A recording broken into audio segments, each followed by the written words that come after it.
நம்ம சினிமாவில் இருந்தாலும் நம்ம கவலைப்பட வேண்டிய விஷயம் இப்போ ஒன்று, ஜனநாயகன் யாரும் வந்து இப்போ கவலைப்படுற மாதிரி தெரில. அதை பற்றி சென்சார் பிரச்சனையில் ஒரு படம் சென்சார் பிரச்சனையில் எத்தனை நாள் இழுத்தடிக்குங்கிறது கேள்விக்குறியாக இருக்குது. ஏன் இது சென்சார் காரணமா, சில மத்திய அரசு காரணமா, பிஜேபி காரணமா? எல்லாம் விடுங்க சார். ஒரு படம் சார்,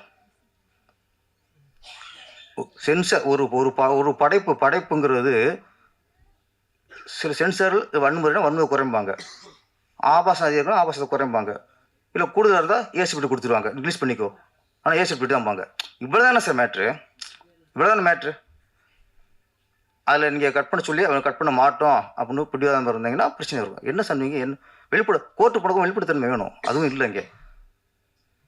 இப்போ நான் ஒரு ஒரு ஒரு ஒரு இயக்குனர், ஆனால் சினிமாக்காரன் நான் பேசும்போது ஒரு திரைப்படம் ஏன் ஒரு சென்சாருக்கு போய் ஏன் அத்தனை நாள் ரிலீஸ் ஆகாமல் இருக்குது? நான் ஒன்று வச்சுருக்கேன், மத்திய அரசுக்கும் சொல்கிறேன், சென்சாருக்கும் நான் சொல்லிக்கிறேன்.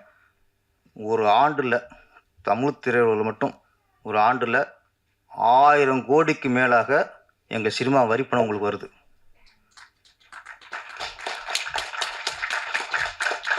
டிக்கெட்டில் மட்டும் சரி, டிக்கெட்டில் மட்டுமே உங்களுக்கு 1000 கோடிக்கு மேலே வருது. அதுபோக நடிகர்கள் இங்கே 200 கோடி வாங்குறாங்க, 250 கோடி வாங்குறாங்க, 100 கோடி வாங்குறாங்க, 50 கோடி வாங்குறாங்க. இவங்க கட்ட டேக்ஸ் இருக்குல்ல, 200 கோடிக்குனா கண்டிப்பாக அவங்க 20 கோடியாவது கட்டி ஆகணும். இவங்க கட்ட நடிகைகள் டைரக்டர்கள் இவங்க கட்ட டேக்ஸும் 1000 கோடிக்கு மேலே உங்களுக்கு வருது, கூட வரும் சார். அப்போது எங்கள் திரையுலகை பொறுத்த வரைக்கும் வருஷத்தில் உங்களுக்கு ஆயிரக்கணக்கான கோடி வரி பணம் சென்ட்ரல் கவர்மெண்ட்டுக்கு வருது. அந்த பணத்தில் தான் சென்சார் ஆஃபீஸருக்கும், சென்சார் உறுப்பினர்களுக்கும், சென்சார் அமைப்புக்கும் சம்பளம் தராங்க. எங்கள் பணம். அதை நீங்கள் மனசில் வைக்கணும் சார், ப்ளீஸ். ஒரு படத்தை இந்த அளவுக்கு நீங்கள் ஒரு பண்ணக்கூடாது. உடனடி தீர்வு வேணும். என்ன பிரச்சனை? வெளிப்படுத்தணும் வேணும்ல. ஒரு ஒரு திரைப்படத்தை ஏன் இவ்வளவு ஏன் ஒரு மாதம் கூட முடிவு வரணும்? என்ன மத்திய அரசும் சிந்திக்கணும், சென்சாரும் தேசிய சிந்திங்க. ஒரு படத்தை வந்து ஒரு சென்சாருங்கிறது நீங்கள் உங்கள் தணிக்கைக்குள்ளே தான். சிலதை தனிச்சு விட்ருங்க, கட் பண்ணி தூக்குங்க, இது வேணாம், இதானே மேட்ரு, அதை சொல்லிட்டு முடிவுக்கு வர முடியாதுனே. இது என்னன்னா, நம்ம ஜனநாயகத்து படத்துக்கு தான், விஜய் படத்துக்கு தான் அப்படின்ட்டு மற்றவங்க சும்மா இருக்கக்கூடாது. நாளைக்கு நமக்கும் வரும் நாளைக்கு. அப்போ இதுக்கு கொஞ்சம் குரல் கொடுத்து இது பண்ணணும். தயவுசெய்து ஜனநாயகன் கோர்ட்டுக்கு போயிடுச்சு சார். கோர்ட்டு போனால் வெளிப்படுத்தணும் வேணும்ல. எதுக்காக கேஸ் போட்டிருக்காங்க? அப்போ நாங்கள் எந்த கட் பண்ண சொன்னால் கட் பண்ணல, ஏதோ ஒரு வரணும்ல, மர்மமாகவே இருக்கக்கூடாது. ஜனநாயக விரைவில் தணிக்கை செய்து படம் வெளிவர வேண்டும். சின்ன படங்கள் வருது. இன்னைக்கு வந்து ரீரிலீஸுக்கு உள்ள அந்த ஒரு வரவேற்பு இன்னைக்கு ஸ்டேட் ரிலீஸ்லுக்கு படங்களுக்கு இல்லை. மிகப்பெரிய ஒரு ஆபத்தில் இருக்கும்.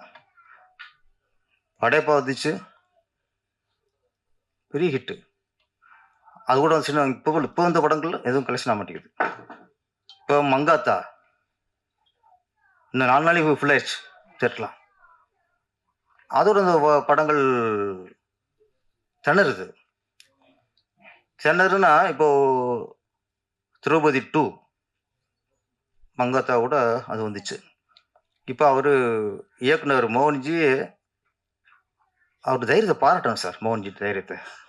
ஒரு மனுஷன் படம் சரியான வசூல் இல்லைங்கிறது 3வது நாள் சொல்கிறார் சார். இருந்தாலும் ஓப்பன் வீடியோவில் யாருக்கு தைரியம் வரும்?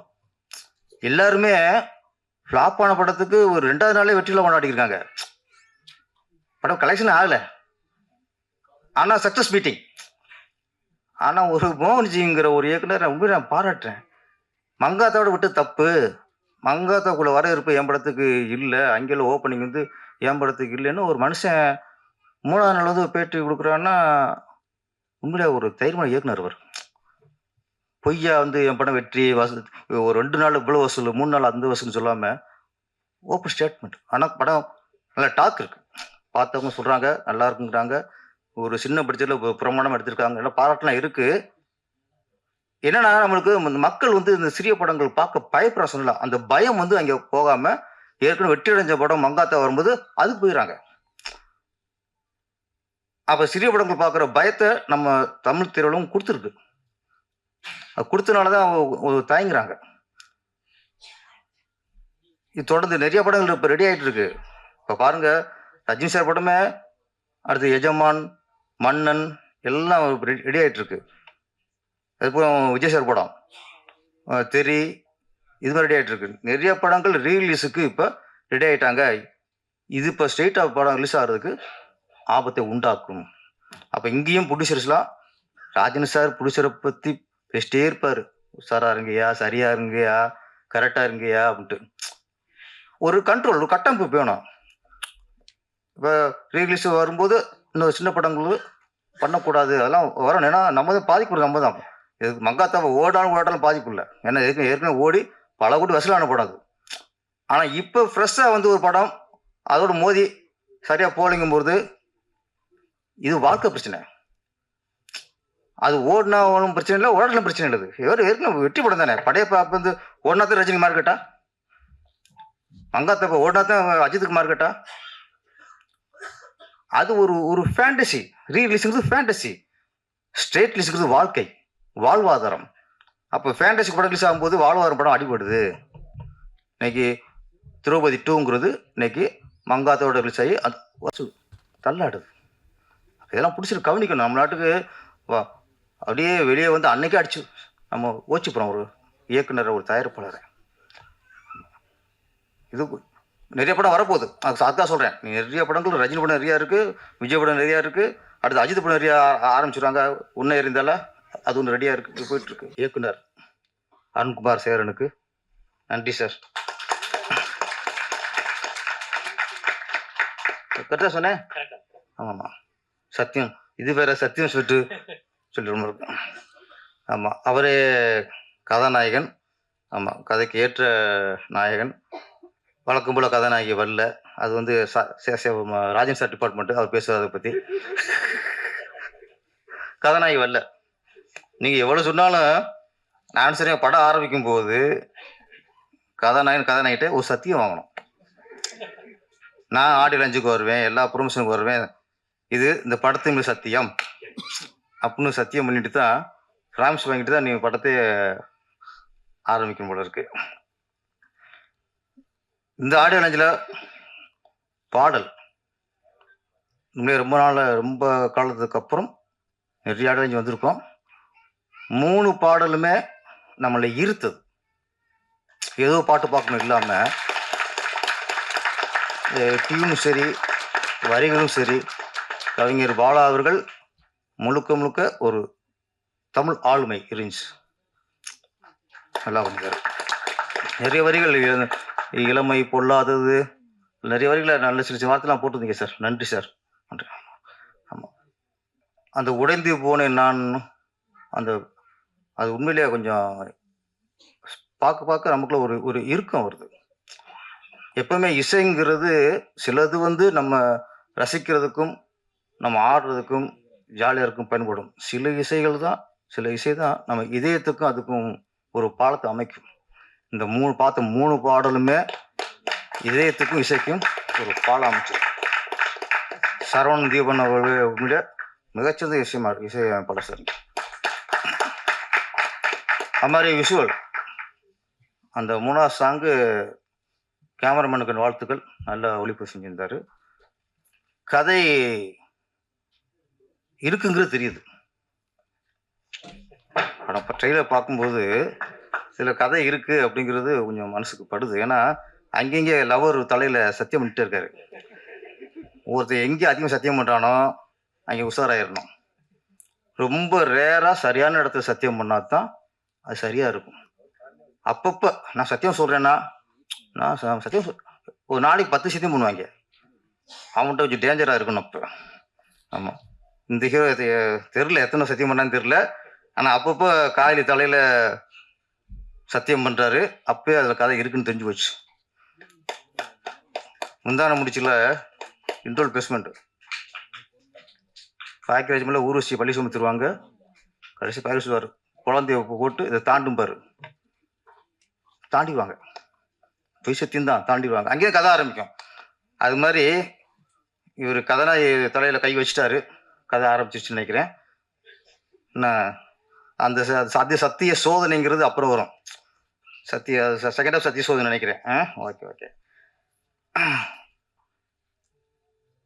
சிறிய படம் அப்படின்னாலே கண்டென்ட் தான். சிறிய படங்கிறது பெரிய ஆர்டிஸ்ட் இருக்க மாட்டாங்க, பெரிய ஹீரோ இருக்க மாட்டாங்க, பெரிய கேமராமேன் இருக்க மாட்டாங்க, பெரிய பட்ஜெட்லாம் இருக்காது. சிறிய கதையில் கண்டென்ட் இருக்கும், நல்ல கதை இருக்கும். நல்ல கதை, வித்தியாசமான கதை இருந்தால் தான் அது சிறந்த படம். கமர்ஷியல் படம் வேற, சிறந்த படம் வேற, நல்ல கருத்துள்ள சமூகத்துக்கு தேவையான படங்கள் வேற. வாழ்க்கைக்கு தேவையான கதைங்கிறது சில படங்கள், சமூகத்துக்கு தேவையான கதைங்கிறது சில படங்கள். இது என்னை பொறுத்த வரைக்கும் இந்த ப்ராமிஸ் திரைப்படம் வந்து வாழ்க்கைக்கு தேவையான கதைன்னு நினைக்கிறேன். பட்டா சார், நாங்கள் சும்மா முழுசும் ட்ரெயிலில் பார்த்துட்டு நாங்களே கொஞ்சம் முடிவு பண்ணிக்குவோம். அதே மாரி மேக்ஸிமம் அது கரெக்டாக தான் இருக்கும். அதில் இப்போ சமீபத்தில் ஒரு 10 சின்ன படம்லாம் 2 படம் தான் சக்ஸஸ் ஆகிருக்கு.